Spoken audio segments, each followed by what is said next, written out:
जुर्म की दुनिया के साथ साथ अब राजनीति में भी अतीक की धमक बढ़ती जा रही है। नेताओं का सर पर हाथ था, इसीलिए दर्जनों मुकदमों के बावजूद जमानत पर वो आजाद।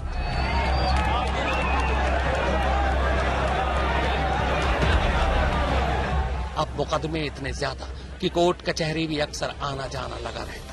ऐसे ही एक मुकदमे की सुनवाई के लिए विधायक रहते हुए अतीक इलाहाबाद की जिला कोर्ट पहुंचा अपने तमाम गुर्गों के साथ।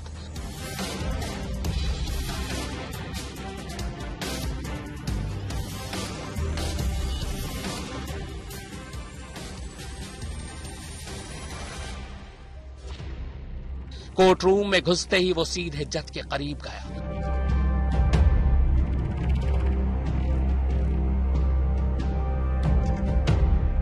और धमकाने वाले लहजे में बोला, मेरा नाम तो पता है ना, तुम्हारा क्या नाम है? यहीं रहना है ना अभी, जो वकील साहब कहें वैसा ही करना। जानते हैं नाम को? शायद ठीक से नहीं जानते हैं आप।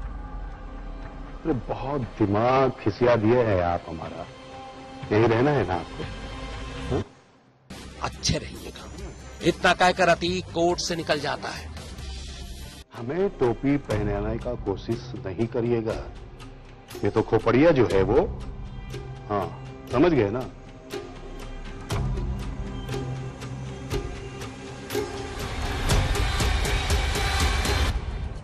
इसके बाद कई केस में गवाहों के पलट जाने या गवाही न देने के चलते अतीक बरी होता जाता है।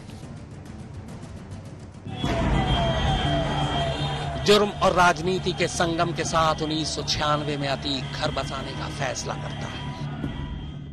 इलाहाबाद के ही दामूपुर में यूपी पुलिस के एक सिपाही फारूक का अतीक के घर आना जाना था।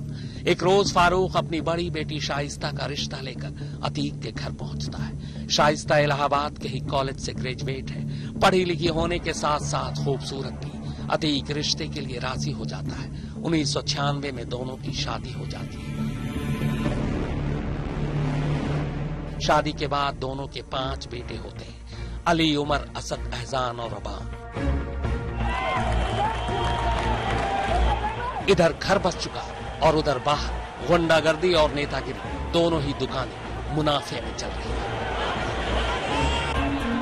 कद बढ़ा तो राजनीतिक पार्टियों में भी अब अतीक की दिलचस्पी बढ़ने लगी। 1996 में सपा ने अतीक को टिकट दे दिया। अतीक लगातार चौथी बार विधायक बन गया। तो हम ऐसा माहौल पैदा करेंगे कि अगर मैं इलाहाबाद में भी रहूं तो आपको लगेगा अतीक मेरे चौखट पे खड़ा है, मेरे दरवाजे पे खड़ा है।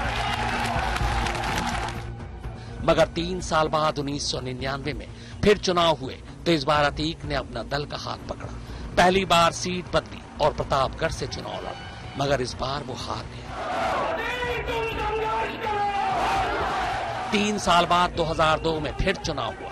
अतीक फिर अपना दल से लड़ा। इस बार वही पुरानी इलाहाबाद पश्चिमी सीट से खड़ा हुआ और 5वीं बार विधायक बना।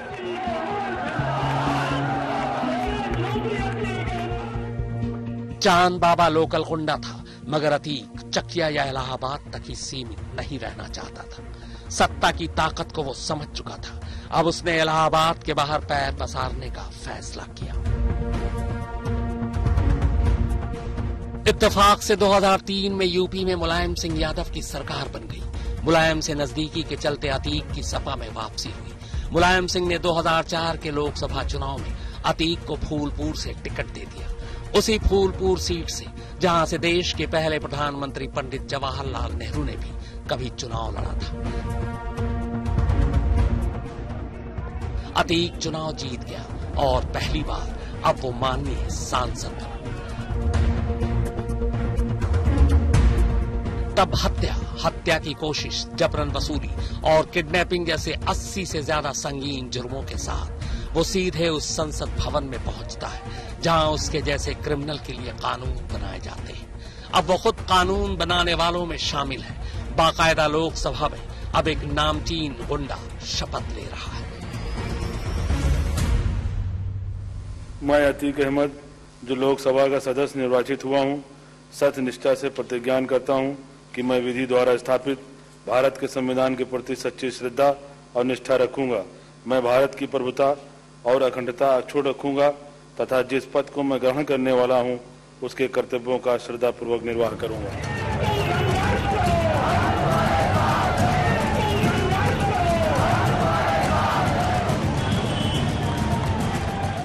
पर अतीक से शायद यही सबसे बड़ी गलती हो गई। इलाहाबाद छोड़ना और दिल्ली पहुंचना उसके लिए बुरा साबित हुआ। सांसद बनते ही अब उसे इलाहाबाद की पश्चिमी सीट खाली करनी पड़ी।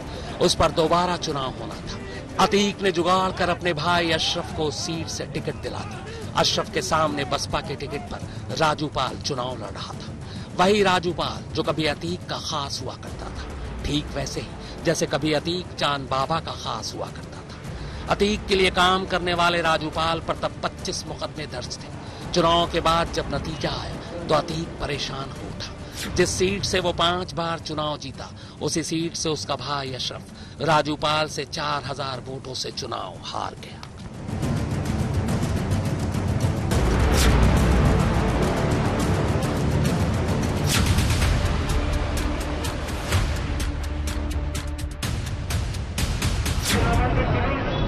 इसे एक चुनावी नतीजे ने ही अतीक के खात्मे की बुनियाद रख दी। चुनावी हार का बदला लेने के लिए 25 जनवरी 2005 को राजूपाल के काफिले पर अतीक ने हमला करवा दिया। एक ऐसा हमला जो इलाहाबाद में उससे पहले कभी नहीं हुआ। पहले हमले में ही राजूपाल को कई गोलियां लग चुकी थी। हमलावर वापस लौट रहे थे, मगर फिर उन्हें लगा कि कहीं राजूपाल जिंदा तो नहीं बच जाएगा। ये सोचकर वो दोबारा मुड़ते हैं। करीब 5 किलोमीटर तक पीछा करते हैं। फिर राजूपाल की गाड़ी को घेर कर दोबारा गोली बरसाते हैं। राजूपाल के जिस्म से तब कुल 19 गोलियां निकाली गई थी। 9 दिन पहले ही राजूपाल की शादी हुई थी। पत्नी पूजा पाल ने बाद में रिपोर्ट लिखाई। कातिल के तौर पर सांसद अतीक का नाम सबसे ऊपर था, मगर अतीक का कुछ नहीं हुआ। उल्टे 2005 में हुए उपचुनाव में अतीक का भाई अशरफ राजूपाल की पत्नी पूजा पाल से चुनाव जीत गए। शायद ये अतीक का ही आतंक था।